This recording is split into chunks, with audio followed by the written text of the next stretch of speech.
It's not Chris.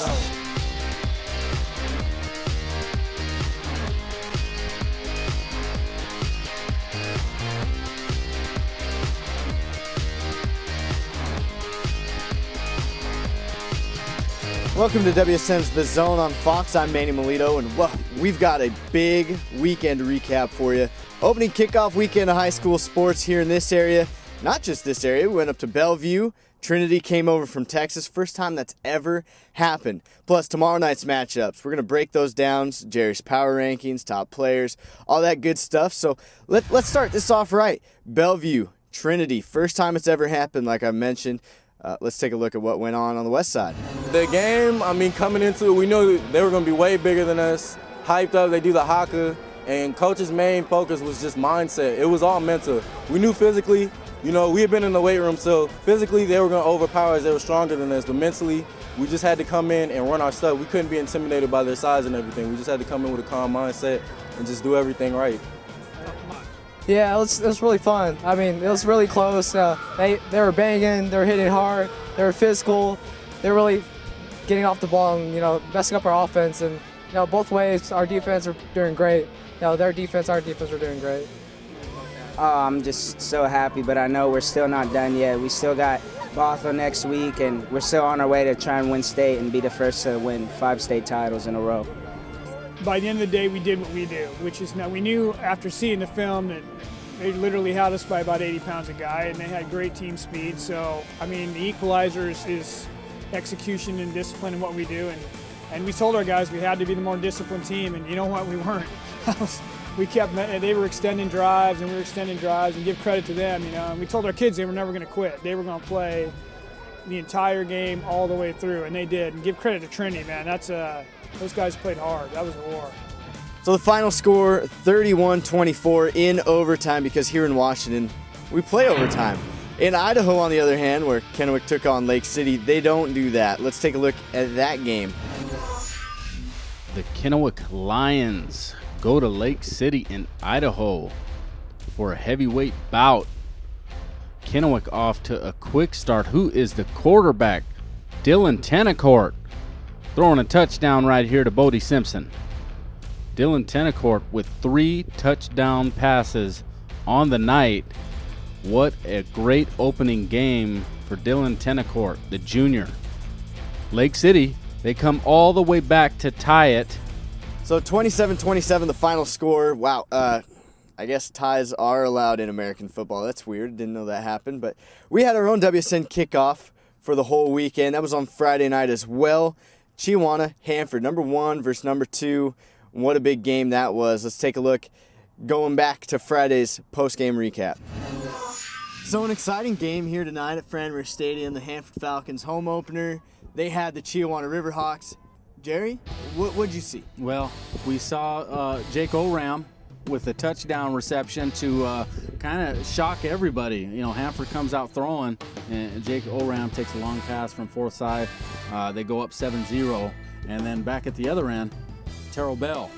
T-Bell running this ball 45 yards on a draw.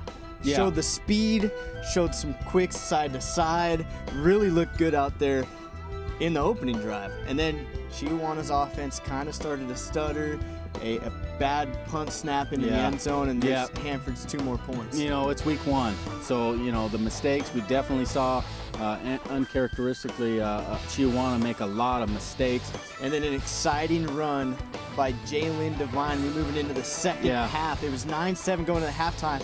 Devine, late in the third, comes out into traffic, pops out of traffic, and all of a sudden he's walking to the end zone. Unbelievable. Yeah, goes in the end zone. Incredible run. Hey, on the other side of the ball, how about Alex Weaver? Yeah. Both heralded players and showed it tonight. A couple of bright junior middle linebackers for opposing teams to look out for. Yeah, we saw some premier defensive play tonight. The scoreboard doesn't necessarily show it with Hanford putting up 23 points, but really both of these defenses were on point tonight with big hits and good stops. Yeah, Cody Kowalski from Hanford had a tremendous game. He had a couple of sacks. Joe Douglas, obviously everybody knows about Joe Douglas. Xavier Johnson had a good game. That whole Hanford defensive line had a good game. All right, when we come back, we're going to have more highlights from this last weekend here on WSN's The Zone on Fox. Welcome back to WSN's The Zone on Fox. Manny Melito here with you. Hey, we want to head back out to Fran Risch to get some of those reactions from some of the Hanford players over there after their big win. We have to stay level-headed. We can't let this victory get us all hyped up and let Kamai beat us next week. We got to just stay level-headed because there's other teams, good teams out there like Chiawana, and if we want to be the best, we got to play like champions and not let this make our heads big or anything. It feels good. I mean, our past isn't very good, and we're setting the tone for the future. It feels great. It feels great, especially being at Hanford. We haven't really had a lot of winning records in the past year.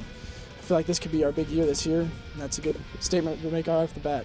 Well, first, I want to say that I have great respect and admiration for Coach Graff and the Chiawana staff. I just think that they are an outstanding program, very well coached. Their kids compete like heck. And to get a win against a program like Chiawana, it's very rewarding. It makes all those 8 a.m. lifting sessions in July worth it. And I'm really happy for our kids. We've suffered a little bit in previous years, losing some close games last year, and having a real tough time competing the previous year when we played a lot of those sophomores. Now it's nice to see them, enjoy the fruits of their labor. So there you have it. That's what the Hanford Falcons think about their big win. Now let's head up the valley to see about the Big Nine. The Eisenhower Cadets travel to Wenatchee to take on Isaiah Brant Sims and the Panthers. Colney Castle of Ike shredding up a defense that dropped 8 into coverage. And his favorite target, junior Ridge Harmon, caught a school record, 14 catches, 157 yards, and 2 touchdowns. Brandon Curtis added 95 yards. Isaiah Brant Sims for Wenatchee, 100 yards and 3 touchdowns.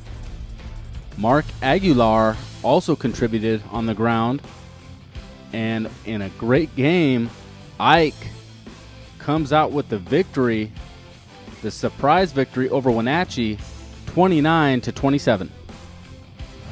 The Eastmont Wildcats would go to Zepfel Stadium to take on the Davis Pirates.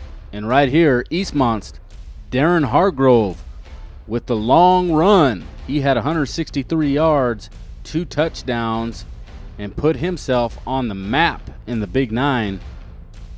Trenton Osborne, a standout DB for the Eastmont Wildcats, had 3 interceptions. The Eastmont Wildcats had 4 interceptions overall.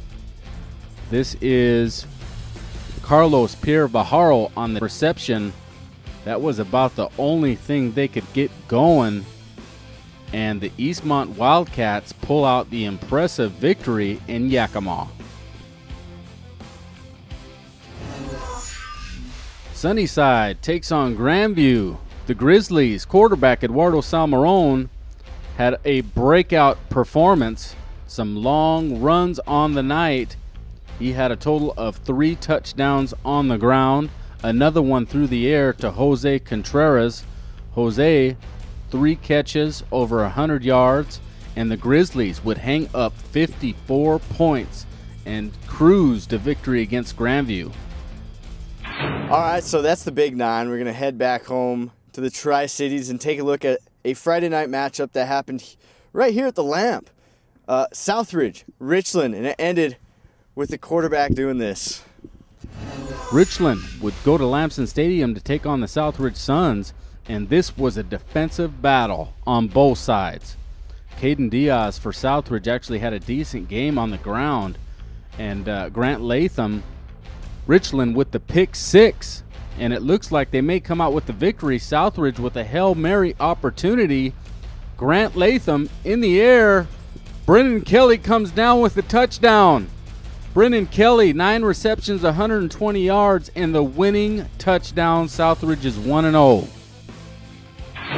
So the Hail Mary proved to be the right play call for the Southridge Suns. That'll do it. They'll take the victory there. When we come back, we're going to take a look at Prosser, Kamayak, and Bubba Rapp What do those two names have to do with each other? We'll find out next on WSN's The Zone on Fox. Welcome back to WSN's The Zone on Fox. Manny Melito. Hey, we had some Saturday night action. That's right. We got to double dip this weekend. It was great. Prosser Mustangs, Kamiakin Braves. This happens to be an annual thing that they do for the preseason. And this year, the Prosser Mustangs came out looking good.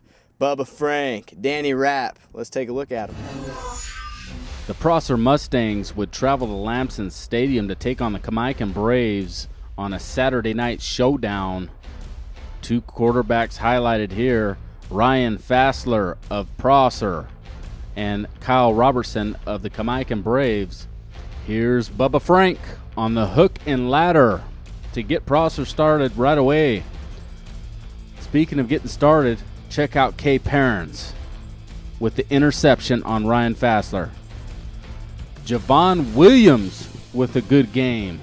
First ever high school football game. Speaking of good games, Kyle Robertson gets out of the defender's arms out to the side, and check out the catch by Kay Perrins.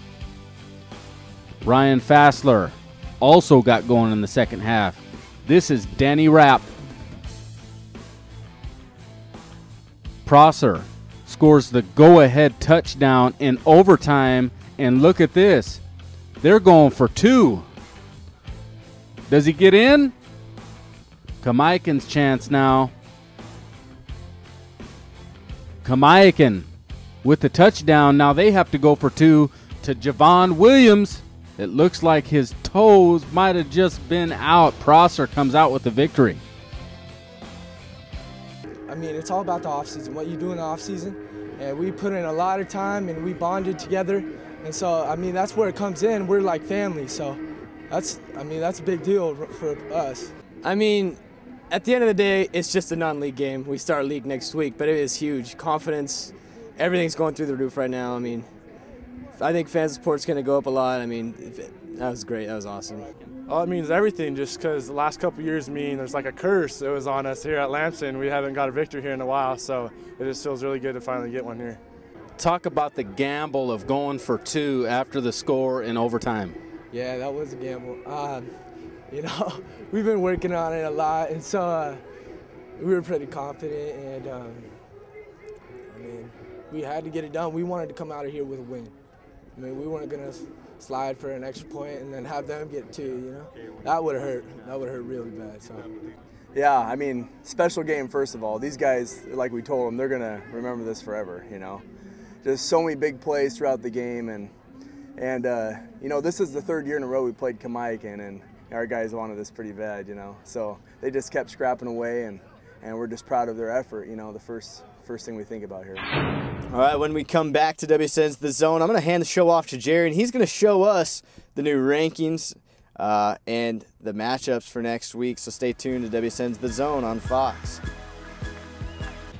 Welcome back to WSN's The Zone on Fox. Manny Melito, we're going to hand the ball off to Jerry Mercado. Jerry, take it away, bud.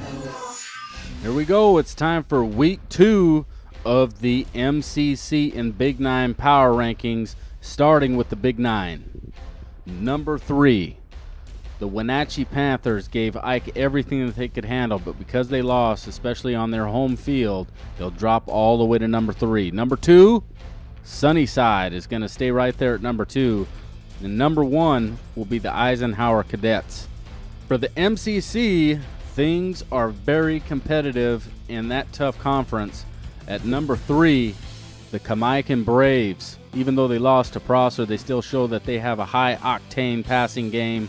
Number 2, the Kennewick Lions kissed their sister, but I still think that they have the talent there. And number 1, the Hanford Falcons, giving Chiawana their first loss since 2009. They will be number 1. All right, an all-new WSN Top 10 for both the MCC and the Big 9. Let's start it off with the Big 9. At number 10, Brett Moser of Moses Lake had a breakout game.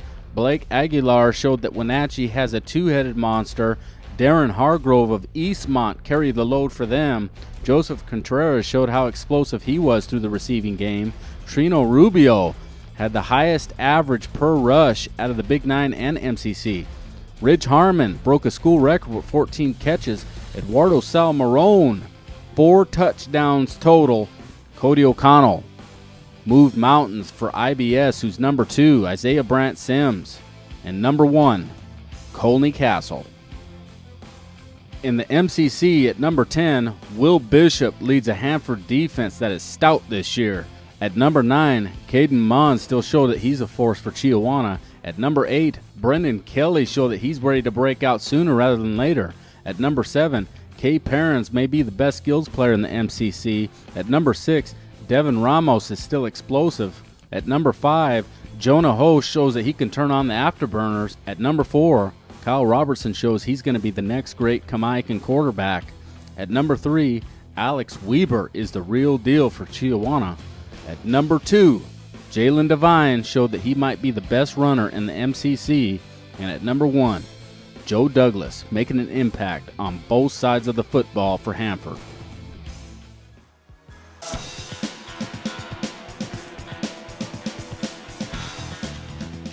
So tomorrow night on Washington Sports Network, we're going to be at a couple games. Webcast 1, we've got Kennewick Chiawana at Edgar Brown. And the Webcast 2, Hanford Kamaikan. 2 very good games on deck for your pleasure. That's right. You can get 1 laptop. You can put it on split screen. You can get 2 laptops. You can switch back and forth. But, hey, you need to be watching if you're not at the game. Jerry, they can find him at Twitter at Jerry Mercado WSN. Myself at Manny Melito. Much easier than changing my name every time. I don't know why he does that. But, hey, thank you for watching. WSN's The Zone. We appreciate it. Have a good night. You say no passing game about Hanford? I mean, come on. Come on, Jerry. I obviously didn't think you guys would pass very much. I heard about it all around town. Chiawana was telling me about it. Kamaikan was telling me about it. Coaches were telling me about it. TV was even talking to me, man. I mean, come on. Well, I didn't think you weren't any good. I thought your guys' running game was really good. And what can I do to get better? Hey, man, keep your eyes open. Keep your eyes open. 67, 120, 110.